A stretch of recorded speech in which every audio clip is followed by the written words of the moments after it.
여러분 안녕하십니까? 이 시간에는 신명기 20장 말씀 중심으로 드리겠습니다. 1절의 말씀에 보시면은 하나님께서 이렇게 말씀하십니다. 내가 나가서 적군과 싸우려 할 때에 말과 병거와 백성이 너보다 많음을 볼지라도 그들을 두려워하지 말라. 애굽 땅에서 너를 인도하여 내신 네 하나님 여호와께서 너와 함께 하시느니라 라는 말씀이 있습니다. 우리가 섬기는 하나님께서 우리에게 약속하셨죠. 함께 하신다고. 그리고 하나님께서 항상 내가 너와 함께 함으로 두려워하지 말라. 그렇게 말씀을 하십니다. 그렇게 약속하신 하나님 누구세요? 천지를 창조하신 분이시거든요. 그러니까 그러한 하나님이 내 인생에 함께 계신다는 것을 실제로 안다면은 문제 앞에서도 하나님 때문에 우리는 불안과 염려에 그렇게 괴로움을 당하지를 않게 되는 것이죠. 당연하죠. 왜? 하나님이 계시니까. 오늘 본문 3절 4절에 보시면은 너희가 오늘 너희의 대적과 싸우려고 나왔으니 마음에 겁내지 말며 떨지 말며 그들로 말미암아 놀라지 말라. 그렇게 말씀하셨어요. 그 이유는 너희 하나님 여호와는 너희와 함께 행하시며 너희를 위하여 너희 적군과 싸우시고 구원하실 것입니다. 얼마나 감사해요. 이런 하나님이 계시니까 왜 두려워하겠어요? 그러나 말씀을 들을 때는 아멘인데 실제 문제를 만나면은 이 아멘은 사라져버리고 그냥 두려워하고 놀랍고 불안해지는 것이 우리들이 아니겠어요? 여기에서 문제를 우리는 알아야 됩니다. 하나님을 믿는 믿음이 작은 것을 알 수 있습니다. 그렇게 약속하신 하나님이 멀리 계시는 것이 아니라 약속만 하시고 떠나신 것이 아니라 그 하나님이 지금도 함께 계시는데 그 하나님은 믿지를 못하고 내 앞에 나타나는 문제로 인하여서 우리는 두려워하고 불안해지는 것이죠. 그러한 상태는 하나님을 믿지 아니하는 자들과 똑같이 일어납니다. 이러한 나의 인생의 길에 이 세상은 문제투성인데 이 문제를 또 지나고 또 지나고 또 지나면서 우리는 천국으로 가야 되는데 이 길은 우리 주님이 동행하시는 길입니다. 주님이 주인이 되셔서 인도하시는 길입니다. 주님이 나를 도와주시는 분으로 계시는 것이 아니라 주님이 나의 주인으로서 나를 인도하시는 길이 내 인생이거든요. 근데 그분을 믿는 믿음을 가져야 우리가 두려움 대신에 하나님께 영광 올리고 감사하면서 우리는 인생을 복되게 살아갈 수 있지 않겠습니까? 열왕기하 6장에 보시면은 아람 왕이 이스라엘을 침공하려고 비밀히 계획을 세워서 그 작전을 수행하지만은 할 때마다 실패합니다. 그 이유는 그 작전에 비밀이 세워서 그 길로 이스라엘 군사들이 미리 그곳에 있다가 오히려 공격을 하니까 또 패배하고 또 패배하게 되죠.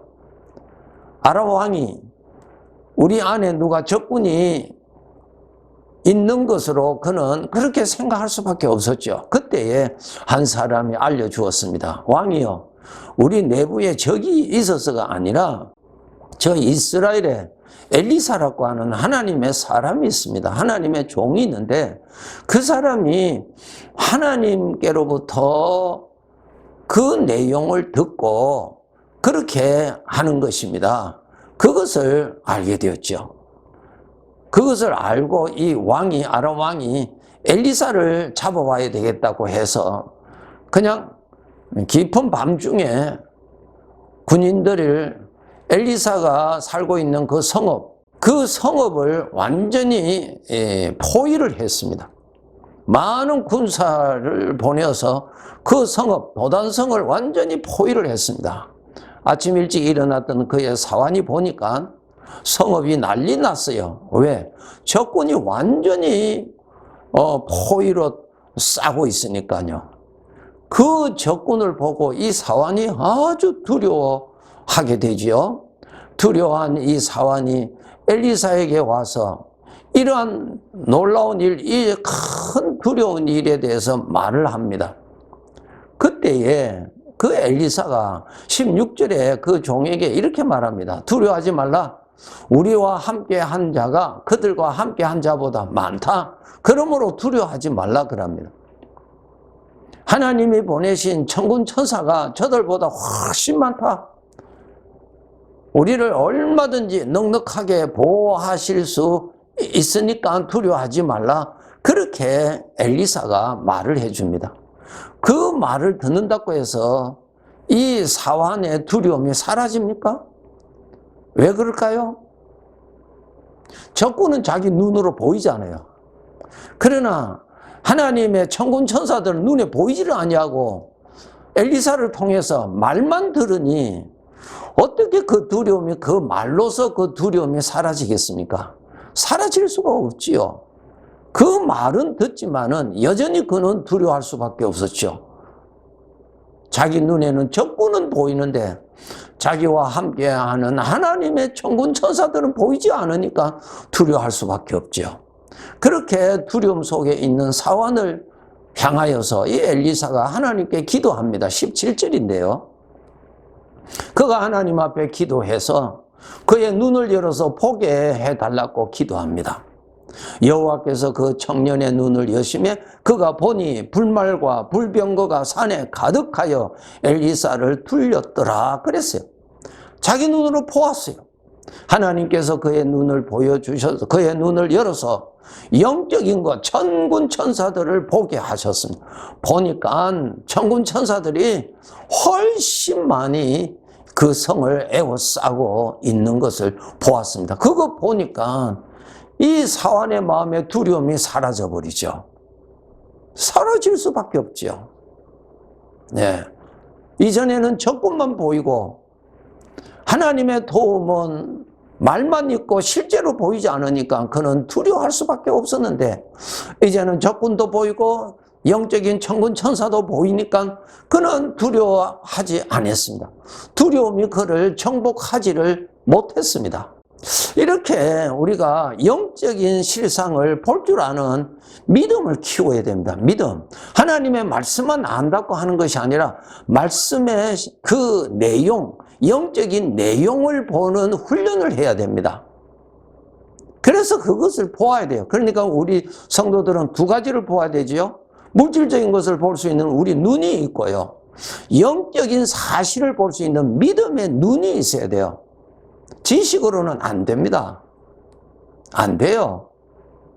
믿음의 눈이 있어서 하나님께서 그 말씀대로 그렇게 영적인 실상으로 나를 보호하고 계시는 것이 눈에, 믿음의 눈으로 볼 수 있어야 됩니다. 다니엘서 3장에 보시면은 사드락과 메삭과 아벳느고가 바로 이 믿음의 눈을 가지고 있었죠. 바벨론 왕 느부갓네살 왕이 금신상을 만들어 놓고 모든 그 높은 지위에 있는 사람들을 불러 놓고 그 신상 앞에 절하게 하였습니다. 그때 하나님을 모시고 하나님을 섬기는 이 사드락과 메삭과 아벳느고는 절하지 아니하였으므로 그 죄로 인해서 불에 태워서 죽게 되었지요. 이제 그 사람들이 왕 앞에 끌려왔습니다. 왕 앞에 섰던 저들이 하는 말이 17절에 보시면 다니엘서 3장 17절입니다. 왕이여 우리가 섬기는 하나님이 계시다면 우리를 맹렬히 타는 풀무 가운데서 능히 건져내시겠고 왕의 손에서도 건져내십니다. 이렇게 고백합니다. 여기에서 우리가 섬기는 하나님, 그 하나님이 지금 우리와 함께 계십니다. 함께 계시기 때문에 왕이 우리를 맹렬히 타는 풀무불 가운데 던질지라도 하나님은 그 가운데서 우리를 능히 건져내실 수 있는 분이십니다. 그리고 하나님께서 뜻하시면은 왕의 손에서도 우리를 얼마든지 구하여 내실 수 있습니다. 그렇게 고백했죠. 이렇게 고백하는 저들에게는 하나님이 눈에 보이는 거예요. 믿음의 실상이 있는 거예요. 이것이 믿음이에요. 믿음. 지식이 아니에요. 하나님의 말씀대로 영으로 그렇게 계시는 것이 믿어지는 믿음의 눈이 있었다고요. 하나님이 같이 계시는 것입니다. 지금 저들의 눈에는 보이지 않죠. 사람만 보이죠. 왜? 저들의 눈은 영의 것을 볼 수 있는 눈은 소경이니까 보지를 못하니까. 그러나 이 사드락과 메삭과 아벤누고는 물질적인 것을 볼 수 있는 눈도 있지만은 영의 것도 볼 줄 아는 믿음의 눈도 가지고 있었다는 것입니다. 왕은 그 소리를 듣고 대노하여서 불에 이 세 사람을 던져버렸습니다. 그때에 하나님께서 이 느부갓네살 왕의 눈을 열어주었습니다. 무슨 눈? 영의 것을 볼 수 있는 눈을 잠시 열어주었어요. 이 느부갓네살 왕이 보니까 그 불꽃 가운데 이 세 사람을 분명히 던졌는데 그 불꽃 가운데 그 사람들이 다니는 것입니다. 불에 타서 그냥 뼈까지도 녹아서 벌써 죽어야 되는데 죽지 아니하고 불 가운데서 자유롭게 다니는 것입니다. 자세히 보니까 불 가운데 이 세 사람을 던졌는데 한 사람이 더 있는 것입니다. 그 한 사람을 보니까 이 세 사람과 다른 분이었어요. 신의 아들, 신이 그곳에 사람으로 함께 계시는 것을 자기 눈으로 직접 보았습니다. 느부갓네살 왕이 너무너무 놀랐습니다. 그래서 그가 불 가운데로 가까이 가서 이 세 사람의 이름을 부르면서 나오라고 부릅니다. 예, 그 세 사람이 불 가운데서 나왔습니다. 한 분, 우리 주님은 영으로 같이 계셔서 저들과 함께 계셨고 보호해 주셨죠. 그것이 실제였어요. 실제. 사드락과 메삭과 아벤누고가 고백하였던 하나님이 같이 계시는 것이 실제였어요. 불 가운데서도 같이 계셨어요. 불 가운데 계시는 하나님이 저들을 그 불꽃이 사르지도 못하도록 보호해 주셨습니다. 여러분, 우리가 이렇게 하나님의 말씀의 실상을 보셔야 돼요. 하나님께서 우리에게 말씀하시는 것은 그 말씀을 외우라고 주신 것이 아니라 우리 눈으로 직접 이 사물만 볼 수 있는 이 눈으로는 신령한 영의 것이 보이지를 않으니까 하나님이 말씀으로 알려주신 것입니다. 그러면 말씀으로 알려주셨을 때는 그 말씀을 통해서 우리는 생각으로 말씀의 실상, 영적인 내용을 여러분이 믿음으로 보셔야 됩니다. 믿음으로 아셔야 됩니다.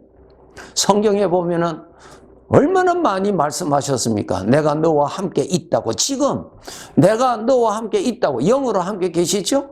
그럼 하나님이 알려주셨으니까 그 말씀을 근거로 해서 우리는 하나님이 영으로 나와 함께 계시는 것을 믿는 것입니다. 그것이 말씀을 통해서 보는 것입니다. 사물을 볼 수 있는 내 눈을 통해서 내가 알잖아요. 여기에 이러한 사물이 있구나. 오른편에는 꽃이 있구나. 이것은 눈의 도움을 통해서 내가 그것을 인지하게 되잖아요. 알게 되잖아요. 그 사실을 사실대로. 영의 것은 내 눈보다도 더 정확한 하나님의 말씀을 통해서 우리가 영의 것을 인지하는 것입니다. 하나님이 같이 계시는구나. 하나님이 같이 계시는구나. 그리고 항상 같이 계시는구나. 불꽃 가운데서도 같이 계시는구나. 하나님의 말씀을 통해서 내가 확실하게 아는 것입니다, 여러분. 이것이 바로 믿음의 눈을 가지는 것입니다. 그래서 여러분 하나님의 말씀을 통해서 그 말씀의 내용을 생각하시도록 노력하셔야 됩니다. 네. 그거 보라고 하나님이 말씀해 주셨잖아요. 그러면 우리가 하나님의 말씀이 믿어지기 위해서 하나님이 같이 계시다는 것이 믿어지기 위해서는 우리는 어떻게 하면 그렇게 믿음의 눈을 가지고 더 볼 수 있는가? 하나님을 가까이 해야 됩니다. 그것이 답이에요. 큰 산도 내가 멀리서 보면은 산이 아주 작게 보여요. 작게 보이는 것이지 그것이 작은 산이 아니잖아요. 큰 산이에요. 밤에 보이는 하늘에 있는 저 별들, 저 작은 별들이 얼마나 작습니까? 내 엄지손가락으로도 그 별을 이렇게 덮어버릴 수 있죠. 그럼 그 내 눈에 보이는 별이 그렇게 작은 것입니까? 우리가 살고 있는 이 지구보다도 훨씬 더 큰 위성 아니에요? 거리가 너무 멀리 있으니까 작게 보이는 것이지 그것이 작은 것이 아니에요. 우리는 문제는 크게 보이고 하나님은 작게 보이는 것. 이유가 뭐예요? 문제와는 거리가 가깝고 하나님은 멀리 있으니까 문제가 크게 보이고 하나님은 없는 것과 같이 보이니까 우리는 두려워하고 불안하고 낙심하는 것입니다. 신앙생활을 아무리 오래 한다 할지라도 멀리 있으면 여전히 하나님은 작게 보여서 나에게 큰 힘도 되지도 아니하고 나의 즐거움도 되지도 아니하고 나의 기쁨도 되지 않는 것입니다. 어떻게 해야 되겠어요? 열심을 다해서 하나님을 가까이 해야죠. 하나님은 나에게 가까이 오셨잖아요. 내가 이제 하나님께 가까이 가기만 가면 됩니다. 야고보서 4장에 약속하셨죠? 하나님을 가까이 하라. 그러면은 하나님하고 가까워진다고 약속하셨어요. 마음이 멀리 있어서 그래요. 마음이 멀리 있어서. 하나님을 가까이 하도록 노력하세요. 하나님을 가까이 하도록. 하나님을 가까이 하는 방법이 무엇입니까? 하나님께 하신 말씀, 성경책 있죠? 성경책을 읽으세요. 거기에서 하나님 말씀이니까 말씀하신 하나님을 만날 수 있습니다. 그 성경책을 통해서 하나님께 내 마음이 가까이 가는 거예요. 가까이 가세요. 더 가실까? 가까이 가세요. 더. 멀리서는 절대로 내가 이 세상을 살아갈 때 하나님이 나의 힘이 되지 않습니다. 왜? 하나님이 문제보다도 아주 작은데 어떻게 하나님의 의지가 됩니까? 걱정할 수밖에 없죠. 나를 통해서 하나님의 영광이 나타나기를 원하시는 것이 아버지의 뜻인데 아버지가 크게 보이고 문제가 작게 보일 때 우리가 얼마나 많은 구원을 경험하고 그 사망의 그 괴로움에서 그만큼 해방받고 하나님을 기뻐하고 하나님이 나의 능력이 되고 하나님의 나의 보호가 되고 하나님은 나의 힘이 되면서 살아가지 않겠습니까? 하나님을 가까이 하라고. 하나님을 가까이 하라고. 하나님은 오늘도 부르시고 계십니다. 그렇게 또 결단하셔서 더 큰 믿음 가지고 문제를 누리면서 살아가는 종들이 아니라 크고 크신 하나님을 누리고 살아가는 하나님의 아들로서의 삶을 우리가 살아야 될 것입니다. 네, 감사합니다.